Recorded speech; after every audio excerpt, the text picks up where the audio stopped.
Hello everyone, Rumpa অফিসিয়ালের নতুন আরও একটি ভিডিওতে তোমাদের সকলকে জানাই ওয়েলকাম। আজকে হচ্ছে 12ই মে। আমরা চলে যাচ্ছি সকালবেলা, সবাই রেডি হয়ে একসাথে বেরিয়ে পড়েছি। আমরা যাব শিলিগুড়ির তিস্তা ব্যারেজ দেখতে, গাজলডোবা।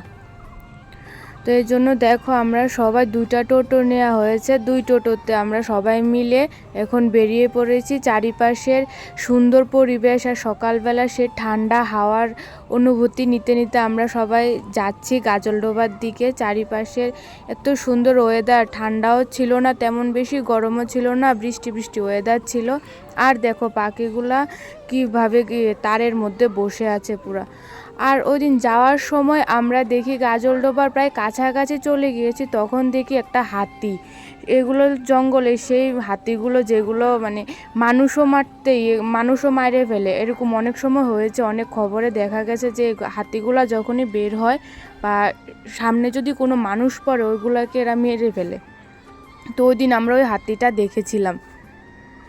তারপর দেখো আমরা সবাই এখানে হাসাহাসি মজা করতে করতে আমরা যাচ্ছি। রাস্তার চারিপাশে পরিবেশটা ওই দিন রৌদ্র ছাড়া এই পরিবেশটা অনেক সুন্দর লাগছিল দেখতে, খুব ঠান্ডা হাওয়া বইছিল।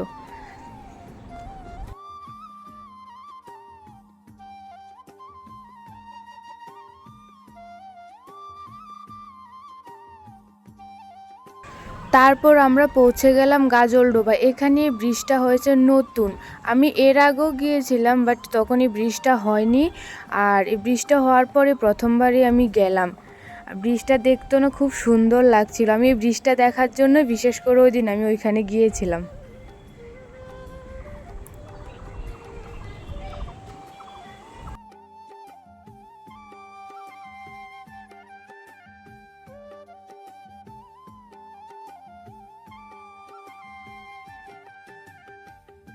ওই দিন আমাদের ভাগ্যটা মোটামুটি ভালোই ছিল, কারণ অন্য দিন তো পুরো রৌদ্র থাকে, রৌদ্রের জন্য ঘর থেকে বের হওয়া যায় না। বাট ওই দিন এত সুন্দর ওয়েদার ছিল যে মানে ঘুরেও খুব মজা লাগছে। চারিদিকে মানে একদমই গরম নেই, পুরো ঠান্ডা হাওয়া, ঘুরে বেড়াতে মানে সেই মজা লাগছিল। তারপরে এই যে আসল হচ্ছে এটা যে আমি কিভাবে ভিডিও করলাম সেটা একমাত্র আমিই জানি, কারণ এত জলের স্রোত ছিল, জলের স্পিডে, জলের আওয়াজে আমার শরীরটা কাঁপছিল। ফোনটা যে আমি কিভাবে ধরছিলাম। আর এখানে জলের আওয়াজটা একবার শুনো কতটা ভয়ঙ্কর লাগছে।